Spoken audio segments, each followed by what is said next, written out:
இப்போது அருள்மொழி தான் அதிமுக பொதுச் செயலாளர். இப்போது விஜய் கூட்டணி இல்லை. அப்படியே கூட்டணிக்கு வந்தாலும் 80-90 ரேஞ்சுக்கு பேசிகிட்டு இருப்பாங்க. டெபுட்டி சிஎம் அல்லது இணை முதலமைச்சர். புதுசாக ஒன்று உருவாக்கும், புது ஐட்டம். துணை முதலமைச்சர்லாம் பழசியா நிறைய பேர் இருந்தாங்க. இணை முதலமைச்சர், அண்ணன் இணை யாருக்கும் கம்மி கிடையாது. இணை ஒருங்கிணைப்பாளர் மாதிரி இணை ஒருங்கிணைப்பாளர் இருக்கும்போது இணை முதலமைச்சர் இருக்கக்கூடாதா? இப்படி பேசிகிட்டு இருக்காங்க. கஷ்டம். So will go to plan B. இப்போ தொடக்கத்தில் சொன்னால் அரசியலில் வெற்றி தான் முக்கியம். வெற்றி ஒன்றே வேத வாக்கு. தோத்தவனை பற்றி பேசவே மாட்டோம். இன்றைக்கி இருக்கிற எம்எல்ஏ யார் தான் கதை. இன்பதுரை தான் முன்னாள் எம்எல்ஏன்னு சொல்லுவோம்.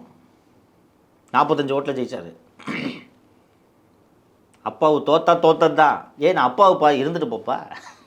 யார் ஜெயிச்சது? யார் எம்எல்ஏ? அதை வச்சு தான் பேசுவாங்க. அப்போ பிளான் பி பிஜேபியோடு இன்னும் ஒட்டும் இல்லை, உறவும் இல்லை சொன்னார். அதை விட ஒரு வார்த்தை போய் முன்னாள் அமைச்சர் ஜெயக்குமார் சொன்னாங்க, உங்களால தாங்க நாங்கள் தோத்தோன்னே சொல்லிட்டோம் என்று சொன்னார். அடிச்சுக்கிட்டாங்க அண்ணாமலையும் எடப்பாடி பழனிசாமியும். பனிப்போர் நடந்தது. இப்போது விஜய்க்கு ஒரு செய்தியை சொல்ல வேண்டும். நீங்கள் கனவுலகில் வாழ்ந்து கொண்டிருக்கிறீர்கள்.